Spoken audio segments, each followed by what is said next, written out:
The core characteristics of Blough Tech not only encompass the characters of how we are going to be able to work with people, but also the characteristics of leadership. And the next group really deal with that.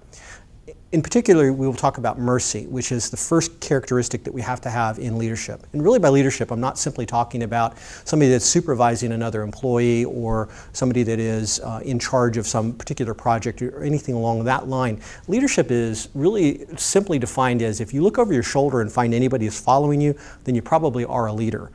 It really probably defines almost all of us. But specifically, if you really desire to hone up on your leadership skills, these are the characteristics that we think are the most important. The first of those is mercy. You have to have mercy because you yourself require mercy. Now, you have messed up. We've established that already in the initial core characteristics that we've talked about. We make mistakes and we all understand that that's true. Well, you know what? Other people do too.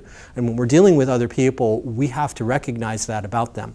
And the other thing that's essential to that point is that they don't even make the same mistakes that we do. Sometimes they'll make entirely different mistakes. And sometimes things that are extremely easy for us to do are really hard for other people.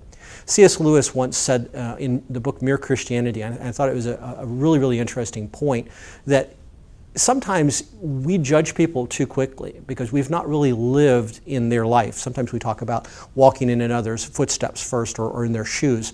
And really what he illustrated I thought is very, very interesting in that this person that may have a problem with their temper, and we think that, oh, isn't this just a person that's extremely angry and they just need to get a grip on life? What we may not understand is all of the circumstances of their life that brought them to the point of having that temper, which may be entirely different from the circumstances of our own life. Plus, we don't even understand what their innate nature is. It may be that they're working 2, 3, 10 times harder to control the temper that we see displayed than we are internally, naturally controlling our own temper.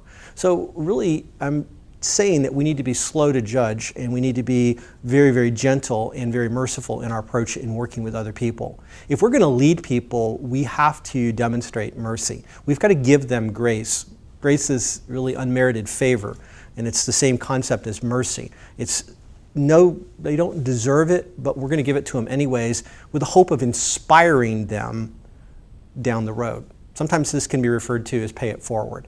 We're going to give first in the idea and the hope that we're going to encourage and motivate them to then live up to that expectation.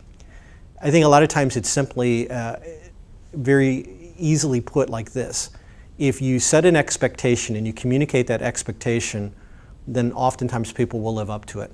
In my life as a parent of many, many children, biological, adopted, and foster, we are able to take our kids pretty much anywhere. And oftentimes there could be a train of 5, 6, 7 children going into a restaurant. And I've on multiple occasions had parents that had 1 or 2 toddlers that were all over the place, exasperated and trying to keep their kids under control in that restaurant, come to me and say, I don't understand how you do it. You've got all these kids, they've lined up in a line, they're behaving, they're doing what they're supposed to. I can't even manage my 2 children that we have here. And really all I've done is, before we got out of the car, is I turned around and I set an expectation. We helped them to understand what it was that they were supposed to do. We demonstrate mercy when we give people the chance to rise up and become what they are capable of, but maybe not executing directly initially.